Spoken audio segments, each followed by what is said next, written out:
மின்னலே மின்னலே என் கண்ணிலே நெஞ்சிலே சொல்லடா கண்ணலே. அபிக்குட்டி, இந்த அவனுக்கு பால் கொண்டு வந்திருக்கேன். ஆனா கொஞ்சம் சூடா இருக்கு, ஆறட்டும் அப்புறம் குடிக்கலாம். சூடா இருக்கா? அப்பனா நம்ம ஃப்ரிட்ஜ்ல வைக்கலாமா? ஃப்ரிட்ஜ்ல வச்சா ஐஸ் ஆயிடும். ஐயோ அபி, பால் எல்லாம் ஃப்ரிட்ஜ்ல வச்சு குடிக்க கூடாது. ஃப்ரிட்ஜ்ல வச்சு குடிச்சா அப்புறம் ஜலதோஷம் பிடிச்சிடும். ஜலதோஷம் பிடிக்குமா? அச்சோ வேண்டாம். ஜலதோஷம் பிடிச்சா அப்பா ஊசி போடுவாரு. பரவாயில்ல, அபிக்குட்டிக்கு அப்பா ஊசி போடணும் பயம் எல்லாம் இருக்கு. ஆமா ஐயோ, அன்னைக்கு ஒரு நாள் பெரிய மழை வந்துச்சா, அப்போ பாப்பாவும் பேபியும் மழையில நனைஞ்சிட்டோம். அப்போ பாப்பாக்கு ஜலதோஷம் பிடிச்சிட்டு, அப்போ அப்பா பாப்பாவையும் பேபியையும் நல்லா திட்டிட்டாங்க. அதுக்கப்புறம் பாப்பாவுக்கு ஊசி போட்டுட்டாங்க. அப்போ பாப்பாக்கு ரொம்ப வலிச்சிட்டு, அப்புறம் பாப்பா அழுதுட்டே தெரியுமா? ஹஷோடா பாவம். என்ன பின்ன எந்தினான நீயும் உன் பேபியும் கூட மழையில நனைஞ்சிங்க? மழையில நனைஞ்சா ஜலதோஷம் பிடிக்கும்னு தெரியாதா? ஜலதோஷம் பிடிச்சா அப்புறம் அப்பா ஊசி தானே போடும். இல்ல ஐயோ, மழையில நனைஞ்சா ஜலதோஷம் பிடிக்கும் பாப்பாக்கு தெரியவே தெரியாது. உனக்கு தெரியாது அபி, ஆனா உன் பேபிக்கு தெரியும்ல. அவளை மாத்திரம் 6 அடி வளர்ந்திருக்கு. என்ன பின்ன குழந்தைய மழையில நனைய வச்சா ஜலதோஷம் பிடிக்கும்னு கூடவா உன் பேபிக்கு தெரியாது? இல்ல, பேபிக்கும் தெரியாது. பேபிக்கு தெரியாதா? ஏன் தெரியாது? ஆமா தெரியாது. ஏன்னா பாப்பா கிட்ட இதெல்லாம் பண்ணாத, பண்ணனா ஜலதோஷம் பிடிக்கும்னு அம்மா தான் சொல்லுவாங்க. ஆனா பேபிக்கு தான் அம்மாவே இல்லையே, அப்புறம் எப்படி பேபிக்கு அதெல்லாம் தெரியும்?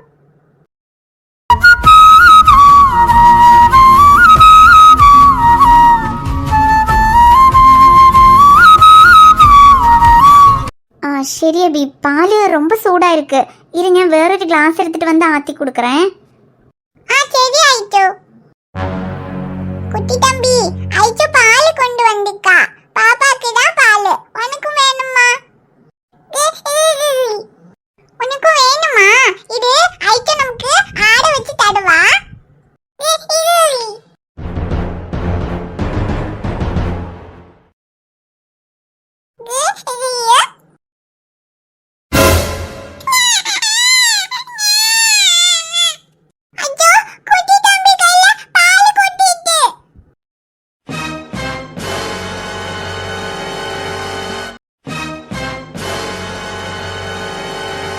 ஏய், என்ன லட்சணமாடி நீ புள்ளைய பாத்துக்கிற?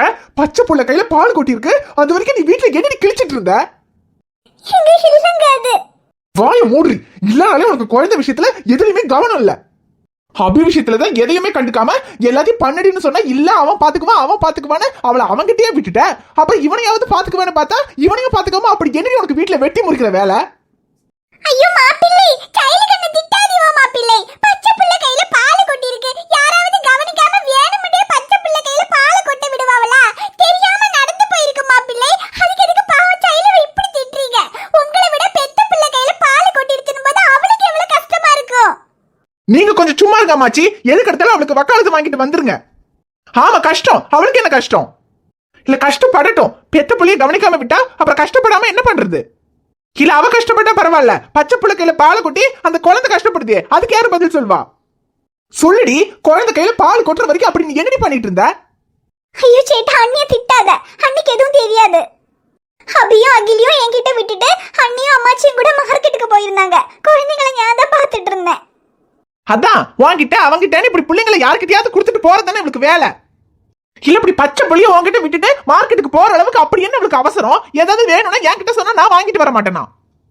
ஏதோ கையில பால் கொட்டுனதுனால பரவாயில்ல, கை சுட்டதோட போச்சு, மருந்து போட்டு விட்டுருக்க, அது சரியா போயிடும். இதே முகத்திலயோ கண்ணிலயோ எங்கேயாவது கொட்டிருந்தா என்னடி ஆயிருந்திருக்குது? சரி, குழந்தை கையில எப்படி பால் கொட்டுச்சுன்னு நான் இவ்வளவு நேரமா கேட்டுக்கிட்டு இருக்கேன். யாராவது ஒருத்தர் வாய் திறந்து சொல்றீங்களா இல்லையா? ஐயோ கோவப்படாதீங்க மாப்பிள்ளை, பொறுமையா இருங்க. பச்சை பிள்ளை கையில என்ன யாராச்சும் வேணும்னேவா போய் பால் கொட்டுவாவோ? அது தெரியாம எப்படினாது கொட்டி இருக்கு மாப்பிள்ளை. அதுக்கு எதுக்கு நீங்க இப்படி கிடந்து சத்தம் போட்டுட்டு கிடக்கீவோ? நீங்க கொஞ்சம் சும்மா இருங்க. 1க்கு 3 பேர் இந்த வீட்ல இருக்கீங்க. ஒரு பச்சை குழந்தைய பாத்துக்கிறதுக்கு முடியல. என் புள்ள கையில பால் கொட்டி அவன் துடிச்சிட்டு அழுதுட்டு கிடக்குறான். அப்புறம் உங்ககிட்ட எல்லாம் என்ன பொறுமையா பேசணுமா நானு? ஐயோ மாப்பிள்ளை, கோவப்படாதீவா மாப்பிள்ளை. கொஞ்சம் சும்மா இருங்கன்னு சொல்லிட்டேன் நானு.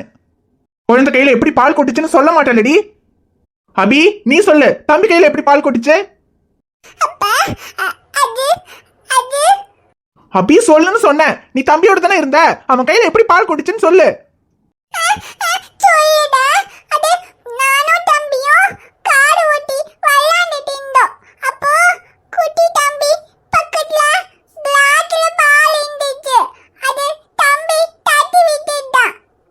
ஏய் உங்களுக்கு அறிவு இல்ல? பச்சை புள்ள படுத்துக்கும் போது பச்சை புள்ள பக்கத்துல கொதிக்கிற பாலை யார் வச்சது? சிம்ரன் என்னாச்சு? எதுக்கு மாமா இப்படி சத்தம் போட்டுட்டு இருக்காரு? ஐயோ அது கேம்லே சின்னவனே கேக்குற. நம்ம பொடியா இருக்கான்ல, அவன் கையில கொதிக்கிற பாலை கொட்டிட்டலே. என்னது கொதிக்கிற பால் கொட்டிருச்சா? ஐயோ எப்படி சிம்ரன் என்னாச்சு? ஐயோ அது தாமலே சின்னவனே தெரியல. பிள்ளைங்க ரெண்டு பேத்தையும் அந்த ஐஸ் பிள்ளைகிட்ட விட்டுட்டு நானும் கையில கண்ணும் மார்க்கெட்டுக்கு போவோம்னு போயிட்டோம்லே. திரும்பி வந்து பாக்கையில பச்சை புள்ள கையில பால் கொட்டி புள்ள கடந்து கதறிட்டு கிடக்குது. அந்த ஐஸ் புள்ள வேற அழுவுது, கையில கண்ணு ஒரு பக்கம் அழுவுது. அதுக்குள்ள மாப்பிள்ளை வேற வந்துட்டாருலே. அதுலயும் இந்த பொடியனுக்கு ஏதாவது ஒண்ணுண்டா மாப்பிள்ளைக்கு கோவம் தலைக்கு மேல வரும். கையில வேற பால் கொட்டி கையெல்லாம் சுட்டு கிடக்குண்டா, அப்புறம் அவர் சும்மாவா இருப்பாரு? அதாமலே கோவத்துல கத்திட்டு கிடக்காரு.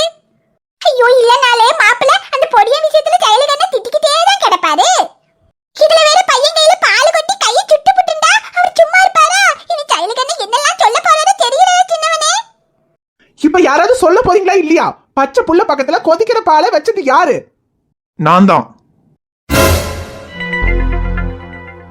சின்னவனே என்னல சொல்ற? ஆமா சிம்ரன் நீ சும்மா இரு. அது நான் தான். அபி பால் வேணும்னு கேட்டா, அவளுக்காக தான் பால் சூடு பண்ணி எடுத்தேன். அப்புறம் ஒரு போன் வந்துருச்சுன்னு ஏதோ ஒரு ஞாபகத்துல அகில் பக்கத்துல பாலை வச்சுட்டு போயிட்டேன். டேய் அறிவு கட்டவனே, அம்மாச்சி இந்த பக்கம் வாங்க. ஐயோ இந்த சின்னவன் என்னத்துக்கு இப்படி சொன்னா? இப்பதானே என்கிட்ட என்னாச்சுன்னு தெரியலன்னு கேட்டான். அதுக்குள்ள என்னத்துக்கு இவன் தான் பிள்ளை கையில பால் கொட்டினதா சொல்றான்? டேய் உனக்கு கொஞ்சமாவது அறிவு இருக்காடா? பச்சை புள்ள படுத்திருக்கும் போது புள்ள பக்கத்துல கொதிக்கிற பாலை வைக்க கூடாதுன்னு கூட வாடா உனக்கு தெரியாது? போன் வந்துருச்சுன்னா அப்படியே புள்ள பக்கத்துல கொதிக்கிற பாலை வச்சுட்டு எந்திரிச்சு போயிருவியா நீ? இன்னை வரைக்கும் நீ பண்ண எல்லாத்தையும் அக்காவுக்காக தான் பொறுத்துக்கிட்டு இருந்தேன். ஆனா இப்ப என்னடானா என் புள்ள கையில பால் கொட்டி என் புள்ளையவே கொல்ல பாக்குறியாடா நீ? ஏய் வாய மூடுறி நீ. இதுக்கு மேல உன் தம்பிக்கு வக்காலத்து வாங்கிக்கிட்டு வந்த அப்படி சாத்திடுவோம் பாத்துக்க. மாமா ஏய் என்னடா மாமா என்ன உக்காவ தின்னதோ உனக்கு கோவம் பொத்துக்கிட்டு வருதோ? அப்ப என் புள்ள கையில பாலை கொட்டிருக்க, அதுக்கு நான் உன்னை என்னடா பண்ணோம்? ஐயோ சேட்டா அவன ஒண்ணும் பரையல, அது பால் கொட்டியது. ஏய் இது எனக்கும் என் மாமாக்கும் இடையில இருக்கிற பிரச்சனை. நீ உன் வேலையை பார்த்துட்டு இரு. ஏய் என்னடா என் புள்ள கையில பாலையும் கொட்டிட்டு என் தங்கச்சி வைத்துட்டுவியா? உன்னையெல்லாம் உன் அக்காவுக்காக இந்த வீட்டுல வச்சிருக்க பாத்தியா? என்ன சொல்லணும்டா? ஐயோ ஏங்க இப்படி எல்லாம் பேசுறீங்க? புள்ள கையில தெரியாம பால் கொட்டிருச்சு, அதுக்குன்னு போய் அவனை ஏங்க அப்படி எல்லாம் சொல்றீங்க? அவனுக்கு என்ன குழந்தைய பாத்துக்க தெரியாதா? அபி எல்லாம் பிறந்ததுல இருந்து அவன் தானங்க பாத்துக்கிட்டா. அதுக்கு நான் விட்டேன் பாத்தியா? அதாண்டி நான் பண்ண பெரிய தப்பு. புள்ளைய அவன் பாத்துக்குவான் அவன்கிட்டே விட்ட பாரு. அதுக்கு தாண்டி இப்போ உனக்கு கிடைச்சிருக்கு. இதுக்கு மேல அகில இல்ல அபியும் நீ அவன்கிட்ட விடக்கூடாது சொல்லிட்டேன். ஐயோ மாப்பிள்ளை நீங்க என்ன பேசுறீவோ? சின்னவ இல்லாம அந்த நண்டு எப்படி இருக்கும்? பெத்த தாய் இல்லாம இருந்தாலும் இருக்கும். ஆனா சின்னவ இல்லாட்டி அது சாப்பிடாது தூங்காது, அது எப்படி இருக்கும் மாப்பிள்ளை? உங்களை நான் பேசாம இருக்க சொல்லிட்டேன். என் புள்ள யார் கூட இருக்கணும்னு முடிவு பண்ண வேண்டியது நான் தான். மாமா அது ஏதோ தெரியாம நடந்துருச்சு மாமா, என்ன மன்னிச்சிருங்க. ஆனா அதுக்காக அபியே என் கூட வரக்கூடாதுன்னு சொன்னா அவ பாவம் தாங்க மாட்டா மாமா. டேய் என் பிள்ளை எதை தாங்குவா தாங்க மாட்டான்னு எனக்கு தெரியும், அதை நான் பாத்துக்கிறேன். நீ ரொம்ப தாங்க வேண்டாம். முதலாவது உன்னை இந்த வீட்டுல நான் தாங்கிட்டு இருக்க பாரு, அதுதான் நான் பண்ண தப்பு. உன் அக்காவனை கல்யாணம் பண்ணும்போது என் தம்பிக்கு அம்மா அப்பா இல்ல, அவனை நம்ம தான் பாத்துக்கணும், அவன் நம்ம கூட இருக்கட்டும்னு அவ கேட்டதுனால மட்டும்தானே உன்னை இந்த வீட்டுல தங்கத்துக்கு நான் சம்மதிச்சேன். ஆனா ஒண்ணு மட்டும் சொல்றேன், நீ இந்த வீட்டுல இல்லாம இருந்திருந்தா கூட உன் அக்கா நிம்மதியா இருந்திருப்பா. ஆனா நீ இருக்கிறதுனால தான்டா நீ பண்ற ஒவ்வொரு வேலைக்கும் அவன் ஏன் கிட்ட திட்டு வாங்கிட்டு இருக்கா. ஏன் நீ சும்மா இரு. ஐயோ மாப்பிள்ளை சின்னவன் அப்படி எல்லாம் சொல்லாதீங்க மாப்பிள்ளை, அவன் மனசு கஷ்டப்படும். ஓ நான் சொன்னதுக்கு உங்க பேர மனசு கஷ்டப்படும்னா அப்ப என் புள்ள கையில பாலை கொட்டி என் புள்ள துடிச்சிட்டு இருக்கானே அதுக்கு எனக்கு எவ்வளவு கஷ்டமா இருக்கும். எனக்கு வர்ற கோபத்துக்கு இவன் அப்படியே 4 சாத்து சாத்தணும் போல இருக்கு. நீங்க போது நிறுத்துங்க, நீங்க பேசுறது கொஞ்சம் கூட சரியில்லை. அவன் என்ன வேணும்னா குழந்தை கையில பால் கொட்டினா ஏதோ தெரியாம கொட்டிருச்சு, அதுக்காக என் தம்பி நீங்க இஷ்டத்துக்கு வாய்க்கு வந்த மாதிரி பேசுவீங்க. அதெல்லாம் பார்த்துட்டு என்னால சும்மா இருக்க முடியாது. நமக்கு கல்யாணம் ஆனதுக்கு அப்புறம் அவன் இந்த வீட்ல இருக்க மாட்டானே வெளிய போறேன்னு தான் சொன்னான். நான் தான் வேணும் எங்கேயும் போக கூடாதுடா, ஏன் கூட தான் இருக்கணும்னு அவன் இந்த வீட்ல தங்க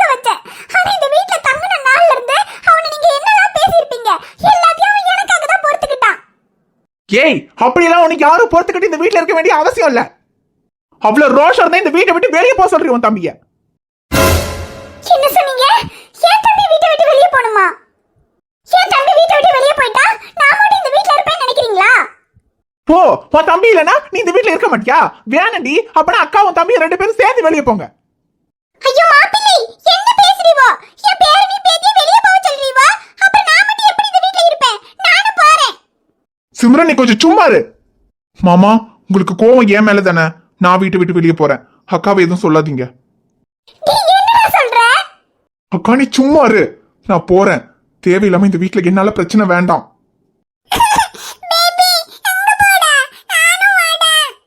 யபி, எங்க போற? இதுக்கப்புறம் அவன் பின்னாடி போன அப்புறம் அவ்வளவுதான் சொல்லிட்டேன்.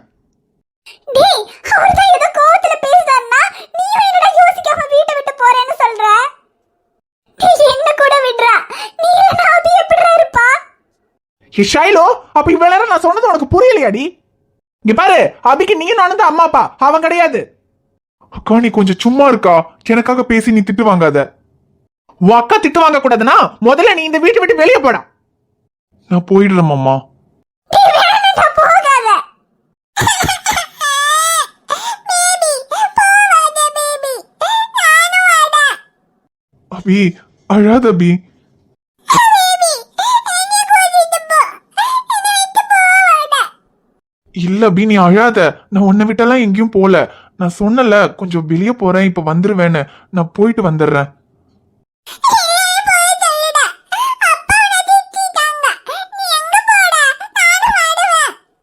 இல்ல அபி, நான் எங்கேயும் போல. நான் வந்துடுறேன். அக்கா, அபிய பாத்துக்க. டேய், வேணாம்டா, சொன்னா கேளுடா, போகாத. அக்கா நீ அழாத. ஐயோ சேட்டா, நான் பறையறதொன்னு கேக்கு சேட்டா.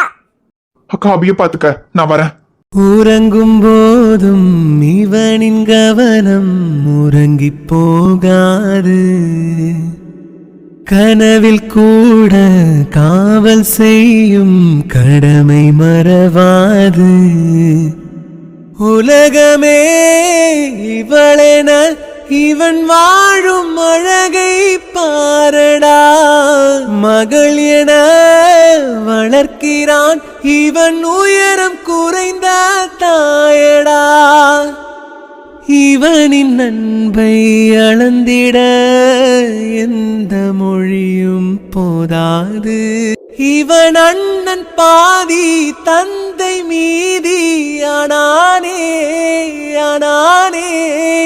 தம்பி என்ற நிலையை கடந்து போனானே போனானே.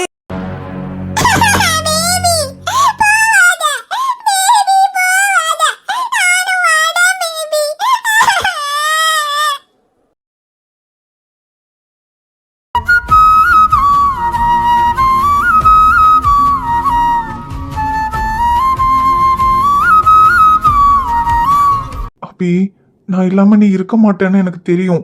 ஆனா வேற வழி இல்லடா அபி. நான் இந்த வீட்டை விட்டு போய் தான் ஆகணும். நீ எப்படிடா இருக்க போற? என்ன பண்ணுவியோ தெரியல. எனக்கு இந்த வீட்டை விட்டு போறத நினைச்சு கூட வருத்தம் இல்லை அபி. ஆனா நான் போனதுக்கு அப்புறம் நீ எப்படி இருப்பேன்னு நினைச்சாதான் ரொம்ப கஷ்டமா இருக்கு அபி. ரொம்ப அழுவிய அபி. இவனை என்ன பண்ணுவேன்னு தெரியல. எனக்கு வேற வழி இல்லை அபி. அழாதடா. இவ்வளவு நாள் எவ்வளவோ பிரச்சனை வந்திருக்கு. ஆனா எவ்வளவு பிரச்சனை வந்தாலும் நான் இந்த வீட்டை விட்டு போகாம இருந்ததுக்கு ஒரே காரணம் நீதான் அபி. ஏன்னா நான் ஏதாவது பிரச்சனைக்காக இந்த வீட்டை விட்டு போயிட்டேன்னா என் அக்கா ரொம்ப வருத்தப்படுவா. ஆனா அவ புரிஞ்சுக்குவா. ஆனா உனக்கு புரிய கூட செய்யாது அபி. அதனாலதான் உன்னை கஷ்டப்படுத்தக்கூடாதுன்னு எவ்வளவு பிரச்சனை வந்தப்போ நான் இந்த வீட்டை விட்டு போகாமையே இருந்தேன். ஆனா இப்ப வேற வழியே இல்லை அபி. நான் போய் தான் ஆகணும். அழாம இருடா. எடா எடா, எந்திரடா. குழந்தை பக்கத்துல நீதான் பாலை வச்சேன்னு சொன்ன. அபி பால் கேட்டப்போ ஞான் தானே சூடு பாலை ஆத்துறதுக்கு கிளாஸ் எடுக்க வேண்டி அந்த பாலை ஏதோ ஞாபகத்துல அகில் பக்கத்துல வச்சுட்டு போயிட்டேன். அது கொண்டு தான் அவன் கையில பால் கொட்டுச்சு. பக்ஷி, நீதான் பாலை வச்சேன்னு இதுக்கடா சேட்டங்கிட்ட போய் சொன்ன. ஏய், நீ தான் தெரியாம பாலை வச்சிருப்பேன்னு எனக்கு தெரியும். குழந்தை கையில பால் கொட்டினதுக்கு என் மாமாக்கு எவ்வளவு கோவம் வந்துச்சுன்னு பார்த்தல்ல. குழந்தைக்கு இப்படி ஆகிறதுக்கு நான் தான் காரணம்னு தெரிஞ்சதுனால என்னை வீட்டை விட்டு வெளியே அனுப்புறதோட விட்டாரு. இல்ல உன்னாலேயோ இல்ல என் அக்கானாலேயோ தான் குழந்தை கையில பால் கொட்டுச்சுன்னு என் மாமாக்கு தெரிஞ்சிருந்துச்சுன்னு வச்சுக்க, அவ்வளவுதான், ரெண்டு பேரையும் அடி சாத்தி இருந்திருப்பாரு. என்ன என் அக்கானா அடி கொஞ்சம் பலமா விழுந்திருக்கும், நீனா தங்கச்சி பாசத்துல அடி கொஞ்சம் கம்மியா விழுந்திருக்கும், அவ்வளவுதான். மத்தபடி என் மாமாவுக்கு அகில் முன்னாடி வேற யாருமே முக்கியம் இல்ல. அது தங்கச்சியா இருந்திருந்தாலும் அவனுக்கு ஏதாவது ஒண்ணுன்னா சும்மா விட்டு இருந்திருக்க மாட்டாரு. சரி குழப்பம் இல்லடா, நான் தான் காரணம்னு தெரிஞ்சிருந்தா என் சேட்டை என்ன 2 அடி அடிச்சிருக்குமா, அது போட்டேன். ஆனா இப்போ நீ வீட்டை விட்டு வெளியே போன்னு சொல்லிட்டாரே, என்னால தானே இப்ப நீ இந்த வீட்டை விட்டு வெளியே போற. அதிலும் நீ இந்த வீட்டை விட்டு வெளியே போனா அபிக்குட்டி எங்கன்னு இருக்கும், அவன் இல்லாம இருக்கவே மாட்டா. அப்புறம் அண்ணி அவங்களும் ரொம்ப வருத்தப்படுவாங்க. இதுக்கு காரணம் ஞான் தான். இப்ப கூட ஒன்னும் இல்ல, நான் சேட்டங்கிட்ட போய் சொல்றேன், அகில் கையில பால் கொட்டினதுக்கு ஞான் தான் காரணம்னு. நீ இந்த வீட்டை விட்டு போவாத. ஏய், அப்படிலாம் எதுவும் போய் சொல்லாத. இல்லைனாலும் இந்த வீட்டை விட்டு நான் என்னைக்கோ போயிருக்க வேண்டியதுதான். அபிக்காக தான் இவ்வளோ நாளும் நான் இந்த வீட்டில் இருந்தேன். ஆனால் இப்போ சரி, அதை விடு. நான் போறதை பற்றியெல்லாம் எனக்கு எந்த கவலையும் இல்லை. ஆனால் அபின்னு நினச்சாதான் எனக்கு ரொம்ப கவலையா இருக்கு. அவ பிறந்ததுலேருந்தே என் கூடயே தான் இருக்கா. ஒரு நாள் கூட நான் இல்லாமல் அவள் இருந்ததில்லை. நான் இல்லைனா சாப்பிட மாட்டா, நான் இல்லைனா தூங்க கூட மாட்டா. இதுக்கப்புறம் என்ன பண்ணுவான்னு எனக்கு தெரியல, ரொம்ப பயமா இருக்கு. எனக்கு ஒரே ஒரு ஹெல்ப் பண்றியா? எனக்கு என் அக்காவை நினைச்சு கூட கவலை இல்லை, அவ வருத்தப்படுவா. ஆனா அவகிட்ட நான் போன்ல பேசி அவளை சரி பண்ணிடுவேன். ஆனா அபிய என்னால எதுவுமே பண்ண முடியாது, நீதான் அவளை பாத்துக்கணும். போன்ல என் குரலை கேட்டா கூட அவ ரொம்ப அழ ஆரம்பிச்சிருவா. அதனால நான் அவகிட்ட பேசக்கூட முடியாது. அக்கா கிட்டயோ மாமா கிட்டயோ அம்மாச்சி கிட்டயோ யார்கிட்டயுமே அவ சமாதானம் ஆக மாட்டா. நீ எப்படியாவது எதையாவது சொல்லி அவளை சமாதானம் பண்ணிடு. அவளை பாத்துக்கோ, நான் வரேன். எடா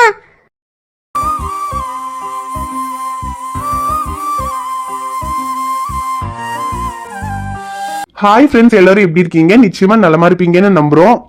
இந்த வீடியோ உங்களுக்கு பிடிச்சிருந்தா மறக்காம வீடியோவுக்கு லைக் பண்ணுங்க, கமெண்ட் பண்ணுங்க, ஷேர் பண்ணுங்க. சேனலை சப்ஸ்கிரைப் பண்ணாம பாத்துக்கிட்டு இருந்தீங்கன்னா மறக்காம சப்ஸ்கிரைப் பண்ணுங்க.